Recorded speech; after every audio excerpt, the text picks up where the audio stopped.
Bismillahir-Rahmanir-Rahim. Letters to Tahira. Tahira K. Nam Khatud. By G. A. Parwez. Translated by Mrs. Suraya Alvi. Section 2. Quranic Tenets. The following chapter provides a summary of the tenets which describe the status of men and women and their mutual relationships according to the Quran. All these directives have been explained in the previous letters, but there they are all scattered. In this chapter all the directives have been collected under different respective headings, so that whichever topic one seeks guidance on can be referred to at a glance. These laws have been explained in detail in the previous letters. Here they have been presented without elaboration, except in places where an explanation is considered necessary. 1. Status of man and woman. 1. Man and woman are branches springing from the same origin, so biologically they do not have any priority over each other. God created all of you from a single cell, from which he then made pairs. 7. 189. 2. Man and woman are part of each other. All you men and women are from each other. 3. 159. 3. According to the principle of division of labor, men are endowed with certain qualities which women lack, and women, too, have been blessed with certain abilities which men do not have. By virtue of these qualities, men have superiority over women, and women have superiority over men. God has given men and women priority over one another. 4. 32. 4. 34. 4. History tells us that the idea of a man being superior to woman developed when the concept of owning private property became a norm in society. Man made himself the owner of the private property, rendering the woman economically dependent on him. The Quran stopped this exploitation by ordering that men and women were the owners of their respective earnings. What man earns will be his, and whatever the woman earns will belong to her. 4. 32. In the same manner the Quran fixed a woman's share of inheritance separate from the man. This will be discussed again later. 5. Everyone should be rewarded for his or her actions. I will not waste the deeds of anyone, may it be a man or woman. 3. 195. 6. It is incorrect to claim that Eve was deceived by Satan, and that she then led Adam astray. According to the Quran, Adam and Eve are not specific names given to a man or a woman. Eve has not even been mentioned in the Quran by her name. Adam and his wife have been mentioned, and they stand for the men and women of the human species. This leaves us with Satan's enticing, and the Quran is quite explicit in this respect. It says, Satan lured both of them. 2. 36. Hence the thinking that woman started to sin and that she is responsible for man's shortcomings, is quite erratic. Both man and woman can err, and each is responsible for his or her misdeeds. 7. All the qualities that have been attributed to Momin men, also belong to Momin women. Men and women have equal qualities and propensities and, as such, those who have accepted Islam, those immersed in Islam. Those who are restrained, truthful and steadfast. Those who do not violate the limitations set by God. Those who keep their sexual urges within limits. And those who live within the boundaries of God's laws. They all stand an equal chance to reap the benefits of their good deeds or to be punished for their bad deeds, and all deserve God's protection from adversity. 33. 35. 8. Despite the basic common qualities, there is a difference between the natural duties of men and women, and these should always be kept in mind. According to natural division of labor, women are supposed to bear and rear children and look after their elementary training. These duties consume so much of their time and energy that they are rendered incapable of earning a living. On the contrary, men have no such hurdles. That is why, in respect of the natural division of labor, the Quran says, regarding those qualities due to which one sex has superiority over the other. That is, men over women and women over men. Men are responsible for earning the daily bread. This is not mandatory for women. Out of their earnings men are required to fulfill all the needs of women. 4. 34. The income is to remain available for all household needs. It is not that because man has earned it, the income belongs to him and he gives her something out of it as charity. It is just the division of labor. Man is doing one thing and the woman another. When a woman's needs are fulfilled in this manner, she will be able to develop the capabilities she is endowed with and utilize these according to the directions given by God. 2. Nikah. Marriage. 1. The love of a wife and of children is a great attraction for man. Therefore woman should not be considered an object of hate. The love of wife and children has been made attractive for men. 3. 145.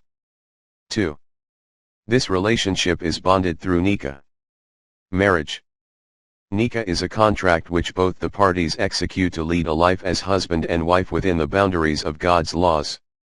This is a strong and binding contract. 4. 21. 3. This contract, nikah, can be executed only by a mature man and a mature woman and never by minors. The Quran itself calls maturity the age at which nikah could be performed. Hence in Surah An-Nisa, the chapter called Women, it is directed, when you become guardians of orphans, you should look after them until they reach the age of nikah. And then if you see that they have attained mental maturity, let them have their money and property. 4. 6. Here you have been told to let the orphans have their belongings when they reach the age of nikah. Surah Al-Inam tells us, do not have ill intentions towards the belongings of orphans and have their welfare at heart till they reach the age of maturity. 6. 152. 17. 34. It is obvious that the age of nikah is maturity. According to the Quran, until a boy or girl is mature, they do not attain the age of nikah. The Quran, as such, does not allow the marriage of minors, as they have not yet reached the age of nikah. 4. Nikah is to be performed with the consent of both man and woman. Therefore, men are directed to marry those women whom they like. 4. 3. And as regards women, men are directed. It is absolutely wrong for you to take women forcibly or against their will. 4. 19. For nikah it is necessary that you like the other person. To like the other person, just good looks should not be aimed at. The Quran emphasizes mental compatibility as much as possible. 5. If a woman of marriageable age does not want to negotiate this contract herself, she can delegate the authority to somebody else to do so. 2. 237. In Surah Al-Baqarah, there is some reference to somebody who can do things on her behalf. This means a person in whom she willingly invests the power to speak on her behalf. Therefore the nikah of a minor, through a guardian, is not possible. 6. A person who cannot afford a marriage, or who cannot get a wife, is advised to exercise control over himself. If a person cannot arrange for or afford nikah, he should keep himself restrained. 24. 33. Sexual intercourse is absolutely illegitimate outside nikah. 7. A Momin man cannot marry a non-believing woman, and neither can a believing woman marry a non-Muslim. 2. 221. Its reason has been stated previously. 8. Muslim men can marry the women from those people to whom the book has been revealed. 5. 5. However, this is only a conditional permission, and all national interests and obligations have to be considered. 9. Nikah to the following women is absolutely forbidden: mother, real or step; daughter; sister; father's sister; mother's sister; brother's daughter; sister's daughter; a girl who has nursed at the same woman's breast which the boy has; nursing mother; Wife's mother. And wife's daughter from her first husband, if the daughter has been reared through her. However, if after nikah, one has not had any sexual relation with his wife and he divorces her, then he can marry her daughter conceived from a former husband. Simultaneously taking two sisters as one's wives is forbidden. You can neither marry your real son's wife, nor a woman who is already married to somebody else. 4. 22-24. Nikah does not aim at being a license for sex, rather it behests all the responsibilities that married life entails. If a man uses a woman for his sexual pleasure only, and does not fulfill and respect the responsibilities and restrictions which nikah entails, then according to the Quran, this is not a nikah in the real sense of the word. The Quran explains it in verse 4. 24. This verse means to observe the restrictions and discipline and not sexual satisfaction only. The root of this word is safa, meaning to let it flow. 10. Nikah places equal right and obligations on the shoulders of both men and women. As a rule, a woman, too, has as many rights as her responsibilities. 2. 228. 11. The husband and wife should be supportive and confidants of each other. Nothing should come between them. They, men, are like raiment to you, and you, women, the same to them. 2. 187. 12. A husband and wife's relationship should be so pleasant that their home is like a haven of peace, harmony, and tranquility. Azwaj, couples, are meant to be congruent, and the Quran says, so they are a source of solace to each other. They should nurture love, caring and companionship for each other. 30. 21. 13. This attitude expands relationships. That is why the Quran has talked about relations with your own family, and with the family of your in-laws. 25. 54. 14. If a man gets so preoccupied with the needs and love of his wife and children, that he ignores God's prescribed boundaries and fails to decipher between the legitimate and illegitimate, then the same wife and children could become his doom and destruction. That is why the Quran warns, O Momins, surely some among your wives and children are in fact your enemies. Be careful of them. 64. 14. If, for their sake, you start hoarding wealth by hook or by crook, then these same riches could annihilate your world, and the hereafter, too. 64. 15. That is why it is said, if these worldly assets make the man forget the laws of God, then he would be heading straight to hell. 63. 9.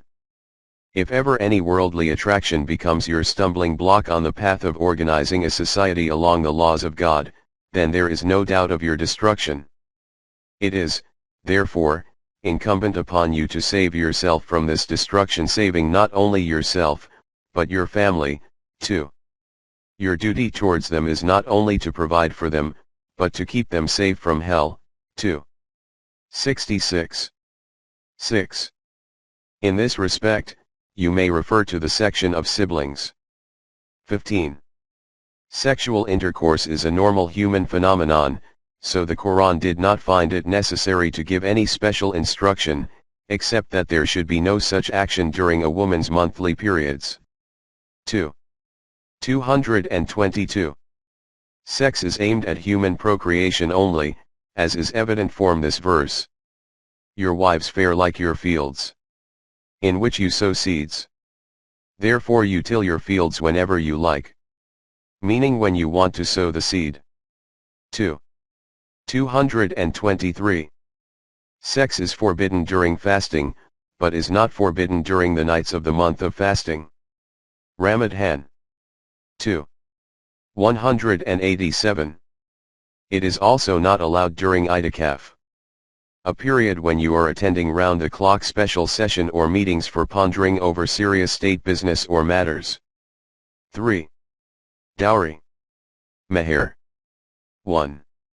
In life, the duties of a woman are such that she cannot spare enough time to follow a career. The Quran thus wants to make an arrangement so as not to suppress her economic freedom completely. As such, there is a condition for nikah, that when a man wants to marry, he should give the woman something as a gift. This gift is generally called meher.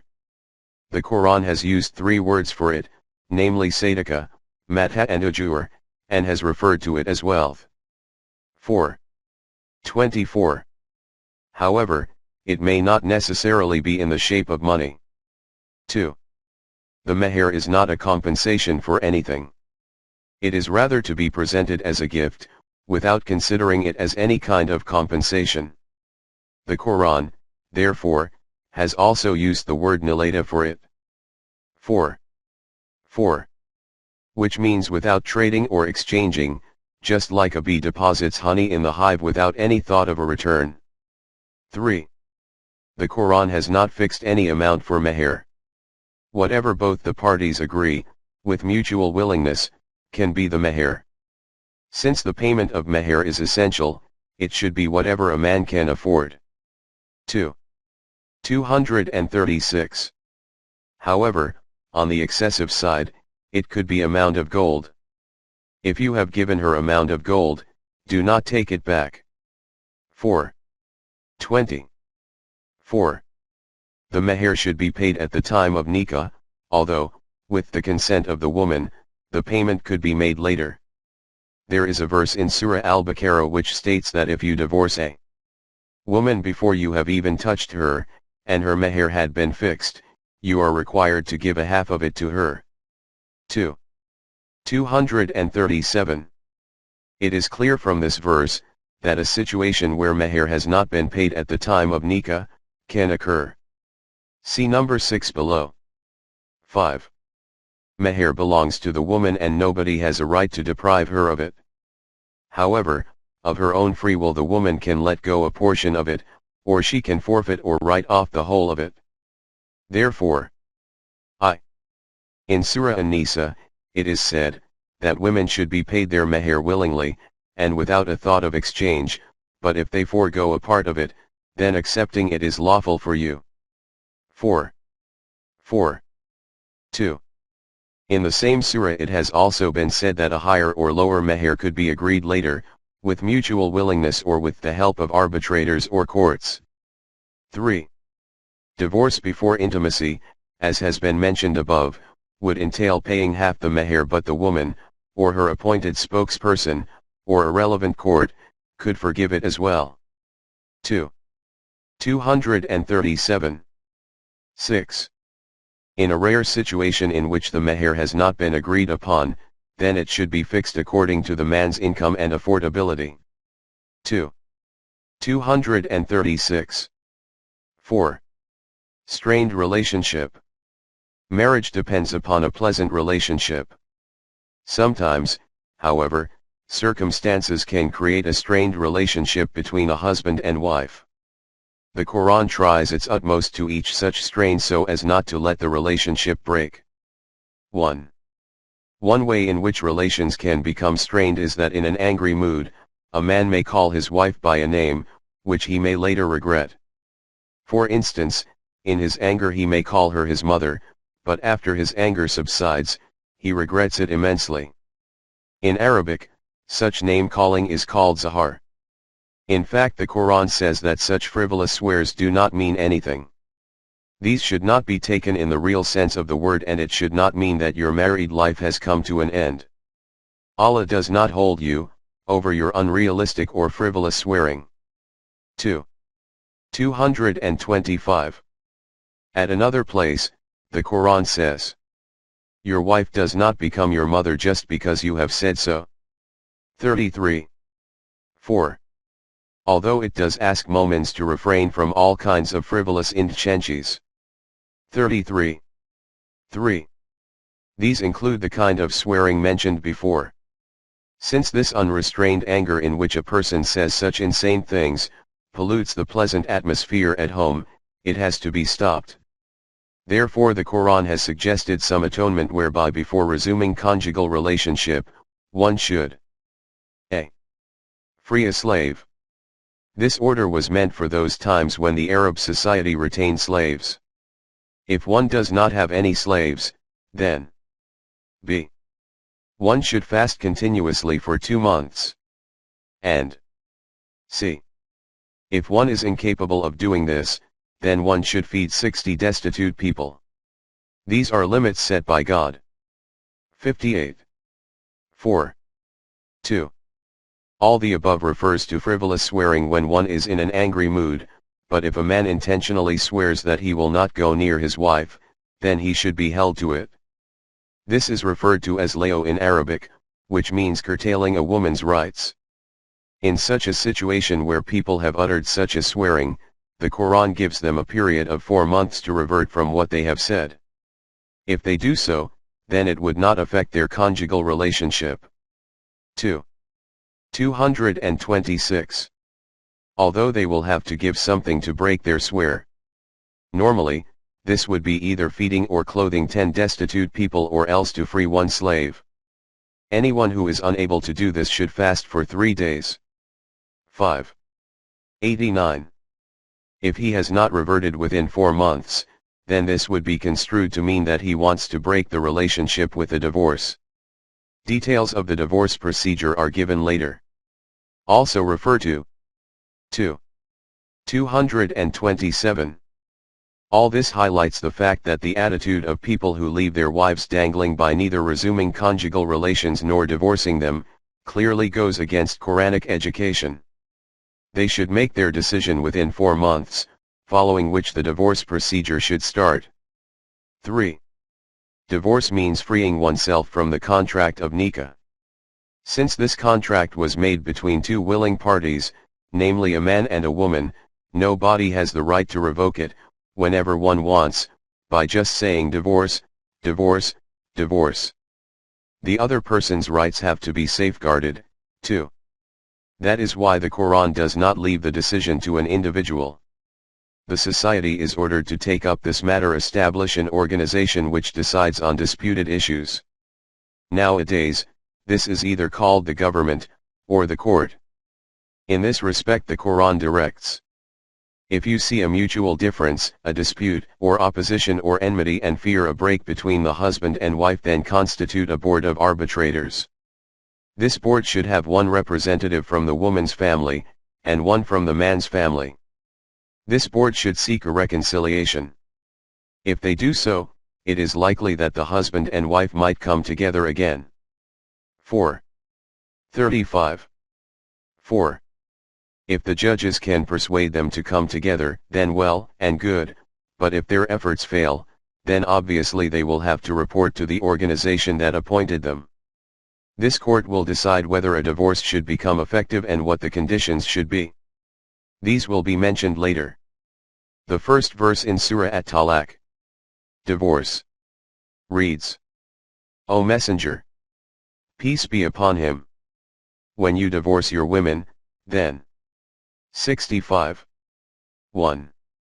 Here the Nabi, peace be upon him, has been ordered to make divorce effective, and talaqtum is a plural word. This shows that this is an order for deciding the divorce cases of Muslims, who were in turn ordered to get their disputed problems resolved by the Nabi. Peace be upon him. 4. 65. In the city center, the Messenger of God, peace be upon him, used to decide on these matters himself, but in the suburbs and or far-off locations, subordinate officers used to arbitrate. The Quran calls them those among you whom you have to obey or listen to. 4. 59. After the death of the Messenger of God, peace be upon him, his successors, caliphs, were performing this duty. Therefore, in respect of divorce, it is the court that makes the decision and the husband or wife cannot do so individually. The court should announce its decision when the monthly period of the woman expires, because iddat would be counted from the onwards. 65. 1. Iddat, which normally spans over 3 monthly periods. 2. 228. Has been explained later. 5. When the couple have been divorced in the prescribed way, then the woman cannot marry anyone else during the period of iddat. However, if both of them want to reconcile, then the ex-husband can marry her again during this period. 2. 228. You have seen that during iddat a woman is restricted from marrying another man, except her former husband. However, there is no limitation on the man. If he wants, could marry another woman the very next day after the divorce. This is what is meant by this verse. In all matters women have their privileges commensurate with their duties. However, men have an advantage over them in this one respect. 2. 228. 6. If this divorced couple do not get remarried during the 3-month period then following the announcement of the completion of the iddat in the presence of 2 just witnesses. 65. 2. The woman is free to marry any other man. This would be called the first divorce. It must also be made quite clear that the former husband and wife could remarry after the period of iddat. If following their remarriage after the first divorce the former husband and wife cannot sustain their second married life, so much so that they have to separate again, then this would be counted as their second divorce. If they so wish, they would even be allowed to marry again after the second divorce. However, if they remarry and divorce again, then this would be their third divorce. In other words, in their married life, the same couple has now reached the status of the third divorce. After the third divorce, they cannot marry each other again, whether during or after iddat. This is what the verse 2. 229 means. The first 2 divorces are such that you can keep the same woman after performing all the nikah formalities, or she can be graciously released from the marriage bond. However, this would not be allowed after the third divorce. On the other hand, if after the third divorce this woman gets married to another man, and is then either widowed or divorced, then she can thereafter remarry her former husband. 2. 230. 7. It should be remembered though, that following the first divorce the man should not have any ill intentions of trapping and pestering that woman again. 2. 231. On the other hand, if this woman wants to marry her former husband again, then nobody should forbid her from doing so. 2. 232. She should be free to willingly marry her former husband. 8. Until now the mention of a strained relationship has been in respect of complaints from the husband. At the same time, the Quran instructs you as to what has to be done when the woman has complaints. Surah An-Nisa tells us that if a woman fears revolt or neglect, then the first step should be towards a mutual compromise. 4. 128. It is obvious that the procedures for reconciliation that was adopted when the wife revolted, has to be resorted to. 4. 34. That is, appointing arbitrators to help achieve reconciliation. If the arbitrators fail in their efforts then the couple will have to be separated. 4. 30. As per the procedures which have already been explained. If the court witnesses that the man wants to keep the marriage but the woman is transgressing then she will have to forfeit something.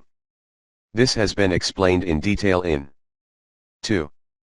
229. 9. It has been mentioned earlier that meher is that wealth which a man gives to a woman as a gift. It should normally be paid at the time of nikah, but if the woman so wishes, she can postpone its payment. As divorce reverses the relationship of marriage, if the meher has not been paid before, then it should be decided upon at this point. For this Quranic law is a. If woman wants to continue the marriage and man insists on divorce, then nothing should be returned from the meher. 4. 20. b. If the divorce is decreed before the man has touched the woman, then he has to give 1/2 of what was fixed as meher. However, the woman or her attorney may agree to forego something out of it, and the man, too, may decide to pay her the full meher. 2. 237. c. If divorce has been decreed before the consummation for the marriage, and for some reason the meher was not fixed, then the man will have to pay according to what he can afford. 2. 236. D. If the reason for the divorce is a woman's lewd behavior, then a part of the meher may be withheld. 2. 19. Obviously, a court would decide on this. E. As has been mentioned earlier, if a man wants to keep his marriage going but the woman insists on separation, then a portion of her meher would stand forfeited. 2. 229. This, too, would be fixed by a court. 5. Iddat. The specified period of time during which a divorced or widowed woman cannot marry is called iddat. As it has been stated earlier, during the iddat period of the first or second divorce she can marry her former husband. This duration of iddat is as follows. 1. A. A divorced woman's iddat is the time spanning her 3 monthly periods. 2. 228. This is the reason why the divorce is to be effected after a woman's menstrual cycle is over, so that it is then easy to count the period of iddat. 65. 1. B.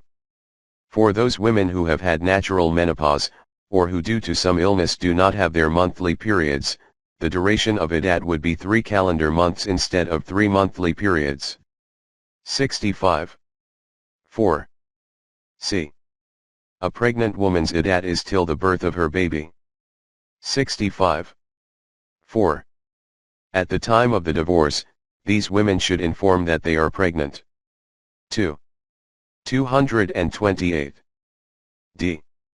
There is no iddat for a woman who has been divorced before the consummation of her marriage. 33. 49. 2. A widow's iddat is a period of 4 months and 10 days. 2. 234. There is no separate law for a pregnant widow, but since the iddat for a divorce is till delivery. 65. 4. It can be inferred that even a pregnant widow's iddat will be till the time of childbirth. 3. During iddat a divorcee's upkeep, board, lodging, and maintenance would be the responsibility of her ex-husband, and her lifestyle and standard would be the same as she used to have as a married woman. 2. 241. 65. 1. 65. 7. However, if she has been wayward, then the divorce immediately ends her husband's responsibility. 65. 1. 4. For a widow, at least 1 year's maintenance and board and lodging is necessary and should be provided for in the man's will. 2. 240. But if she goes somewhere else of her own free will, then this would be the end of such a responsibility. 2. 240. 5. During the period of iddat nikah cannot be performed, although there is no restriction on negotiating for it. 2. 235. 6.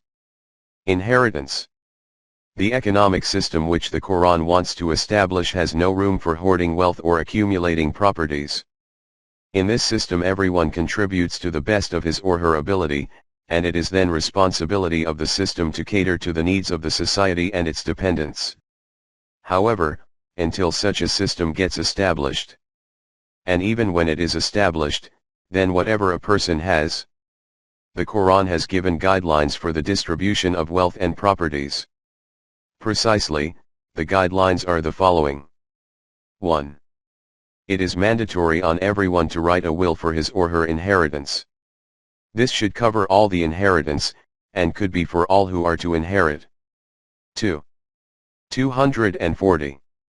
Surah Al-Ma'idah has given detailed directions for the writing of a will. 5. 106. 2. Upon death, the debts of the deceased are to be paid first. After that, his inheritance would be divided according to his or her will. 4. 11-12. 3. If something is still left over after paying the debts and distributing according to the will, Or if person dies without making a will, then his inheritance would be divided in accordance with what is written in the Quran. This explains the share belonging to men and women. 4. 7. 4. The mode of division is that at first the husband's or wife's share is to be separated, followed by rest of the recipients. 5. If a man dies childless, then his wife will get 1/4 of the inheritance. If they have children, then the wife gets 1/8. 4. 12. Similarly, if a woman dies childless, then the husband would get 1/2 of her inheritance, but if she has children, then he would receive 1/4 share. 4. 12. In case of Kalila, other directions apply. 4. 12. 4. 176. But as this is a technical matter, it is not discussed here. 6. Son's share is equal to twice that of a daughter. Girl 1/3, boy 2/3.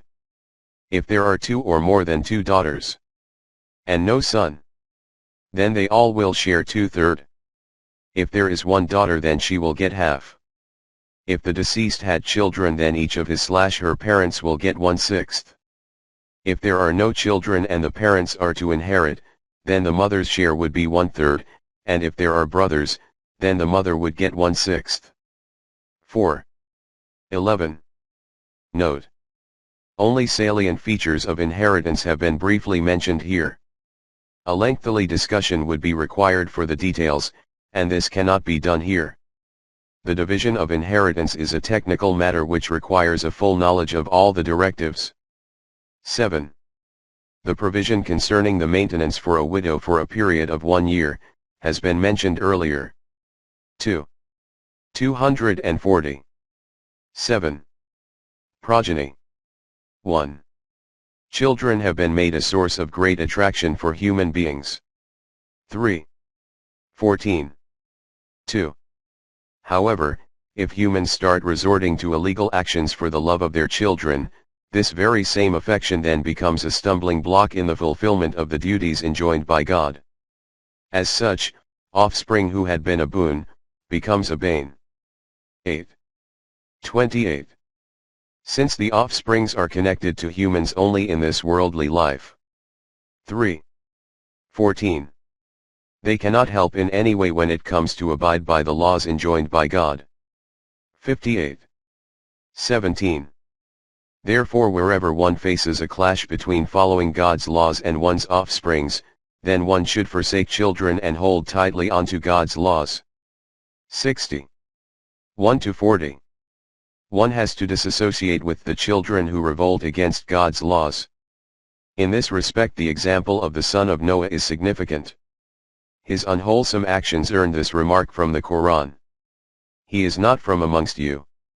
11. 46-47. This does not refer only to children.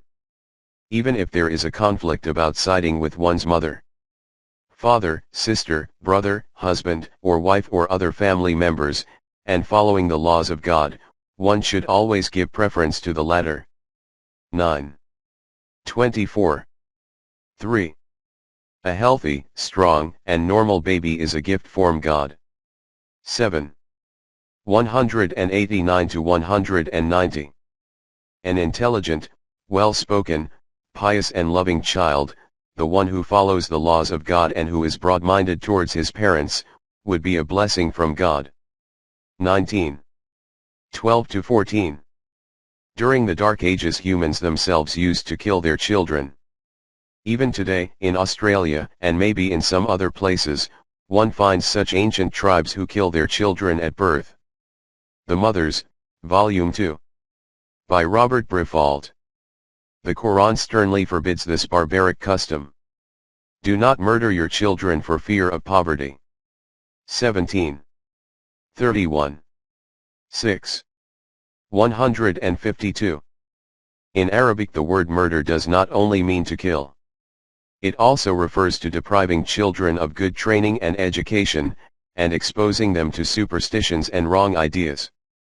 As civilized countries do not literally kill their children, these laws would imply not suppressing your children's abilities. Since the Dark Ages, human beings believe that girls are not at par with boys. The Quran itself informs about the Arabs. Whenever any one of them would get the news that a girl had been born to him, he would be filled with anger and his face would turn black. 1658. At another place it has been mentioned. They used to bury their daughters alive. 81. 8. We rejoice today that such barbaric customs do not exist amongst us. But the way we consciously get our daughters married where they die a slow and gradual death due to the maltreatment meted out to them, is this not tantamount to being buried alive? The Quran forbade this butchering custom. Hence the respected Messenger of God, peace be upon him, specially used to take a pledge from women for not resorting to this vile custom. 60. 12. The Quran says quite clearly that boys and girls are born according to his law. Therefore, it should never be thought of the boys that they are a blessing of God, and that poor girls are a bolt from the blue. Girls are born to some according to the laws of God and boys are born to some according to his laws. Some people get both sons and daughters, and some do not get any children. 42. 49 to 50. All this happens under God's law of nature.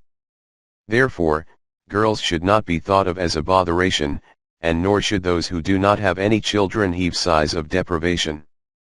The nurturing of offspring is the responsibility of both the parents, but in this respect the mother plays a far more important role than the father. The right time for the training of a child is when it is still a baby in his mother's lap. Some psychologists, for instance, Dr. Adler and Dr. Jung, have specially studied child psychology, and the gist of their research is that whatever a child is going to be when it grows it becomes when still a babe in its mother's lap. Later, education only reinforces the building that has already been made. That is why the Quran has exempted a woman from earning her economical needs, so that she can devote her full time and attention to this basic duty. Mothers who do not perform this duty conscientiously, not only have delinquent children but are guilty of ruining their society. Since ruining children leads to the destruction of society itself. It should be well understood that for developing the character of children it is absolutely necessary that there is complete congruity and harmony between the husband and wife. In the home which has upheavals between husband and wife, the children can never be trained properly. The Britannica book of 1956, after citing various different statistics, concludes that those children who become criminals at an early age are mostly those who have been brought up in an unhappy home with an incongruent and inharmonious family. This makes it quite clear why the Quran emphasizes a completely harmonious marital life. Being criminals is just one aspect of the whole picture. If we conduct proper research on the idiosyncrasies that are seen in older people, we would find that the basic reason is the unwholesome environment in which they were raised.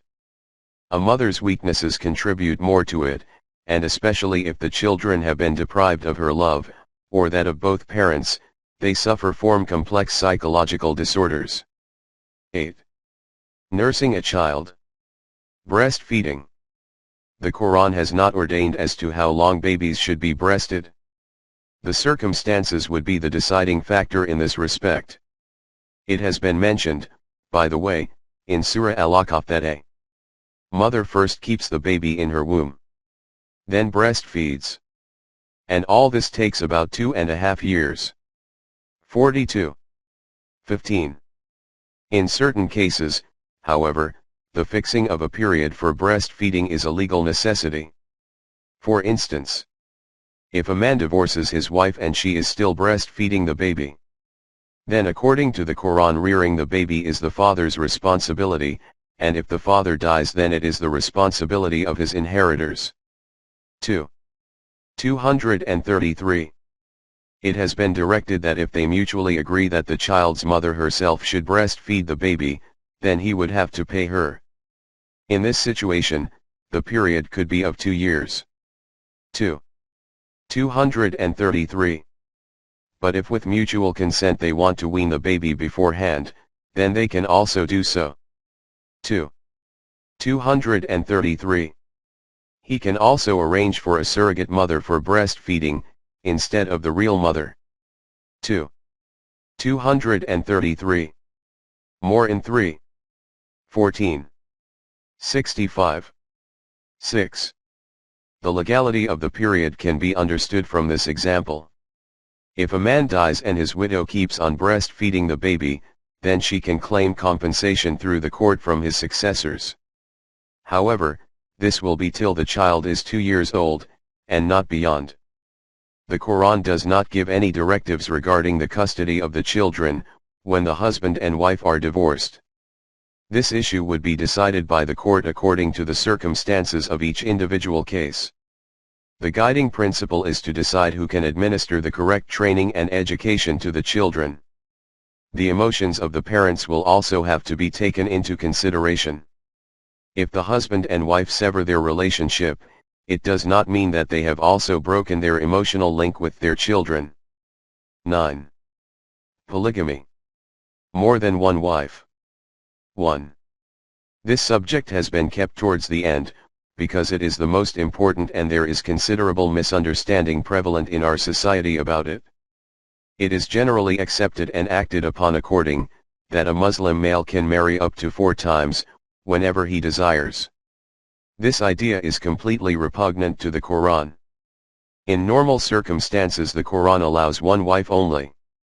If it is not possible to continue with this wife, as has been explained under the heading of divorce, then the man can marry again. But not in her presence.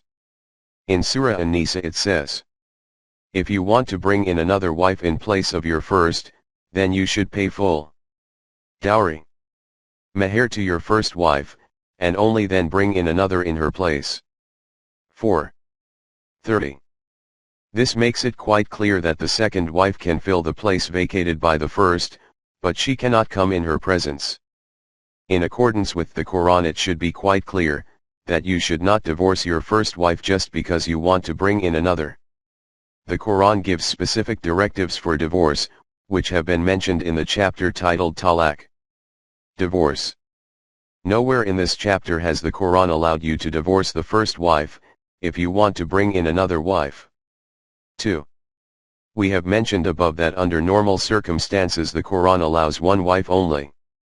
This presupposes that special circumstances may rise under which you could marry a second time in the presence of your first wife. The Quran itself has explained such circumstances in Surah An-Nisa. 4. 3. This verse has 4 parts and their translations are as follows. I. The first part is, and if you fear it will not be possible to find out an equitable solution of the problem of widows and orphans in the society. In Arabic yatama means the children whose fathers have died, as well as those young women who are without husbands. They could be widows or unmarried young women who cannot get husbands. A little further ahead the Quran has used the words yatamun nisa with these meanings. 4. 127. This verse specifically refers to the circumstances in which you are afraid that you would be unable to fairly address the problem of orphans or women without husbands. In other words, you would not be able to fulfill justly their needs, which they deserve or have a right to. The meaning of their verse is quite clear. If in a state of emergency, like for instance after a war when a great number of young men have been killed, the conditions in a society are such that there are a number of orphaned children and young women are left without husbands, then the law governing marriage to one wife is relaxed temporarily. 2. In second part it is said that if such a situation arises, then marry from amongst them those who seem suitable, by 2s, 3s or 4s. As the situation demands. You marry women you like out of these, and thus absorb them into your family. In case of widows, their children, too, are included. This is the just treatment for them. If this problem can be solved by marrying 2 wives, then marry 2. If you can do it with 3, then marry 3. Or in the same manner you may marry 4. 3. That was a social decision. As an individual, the relaxation is allowed to only that person who can do justice to all of them. If he cannot be just, then despite the emergent conditions, he should have one wife only. With reference to justice, it should be understood that psychologically it is impossible to love each wife equally. No matter how much you want to, you cannot do this type of justice. What to talk about your first wife who has been your lifelong companion, then this woman whom you are now bringing home, not because you hate your wife but because you have to respond to the collective need of society and therefore make her a part of your family. 4. 149. But you must do this. 4. 129. That you should not tilt to one side only, and neglect the other. 4. The fourth part is, but if you fear that you will not do justice, then marry only one. 4. 3. Here the word ta'alu has two meanings. One being unjust, and the other is being burdened by the expenses of too big a family. Therefore when the Quran directs that if you cannot do justice, then keep the principle of one wife, the aim of this directive is firstly not to be unjust to one, and secondly not be weighed down too much by the responsibility of looking after two families. 3. The above dissertation makes it quite clear that according to the Quran, law allows only one wife at a time. Monogamy. 2. On the other hand, if a society is faced with a state of emergency where too many orphaned children and many women are left without husbands, then to solve such a collective difficulty, one way is to make a temporary exception to the rule of one wife. If it was only the problem of orphaned children, then other solutions could be considered. But the problem is that of women of marriageable age, and these Muslim women cannot marry non-Muslims. They have to be absorbed by Muslim homes. What else can be done other than allowing a family to have more than one wife? It is obvious that this permission is a collective issue and not that of an individual. Only the society can decide whether they have such emergent conditions or not. 3. Even in the state of emergency, only that man will be allowed to have more than one wife who a. Can give just treatment to all of them, and b. Can afford to justly provide for these families. In a Quranic society, this would be the responsibility of the society, but until such a system is established, it will remain the responsibility of individuals. If any one of these conditions is not fulfilled, then the law of one wife will remain in force. If there is no such collective emergency in the society, or even if the state of emergency exists but the man cannot do proper justice or afford to look after so many family members, then he is not allowed second wife. These are the extraordinary circumstances under which the Quran allows more than one wife. Otherwise the Quran does not permit the bringing in of a second wife, while the first is already there. 10. Concubines. 1. Our people do not stop at 4 wives only. They extend it further. According to our customary religion, besides 4 wives, a Muslim man can keep innumerable concubines, and whenever he wants, he can sell them to someone else. These matters are completely repugnant to the Quran. According to the Quran, neither a man nor a woman is to be enslaved. To the Quran, every human being is to be respected. 17. 70. 2. At the advent of Islam, like in the rest of the world, slavery was prevalent among Arabs. 2. Prisoners of war were turned into slaves by them.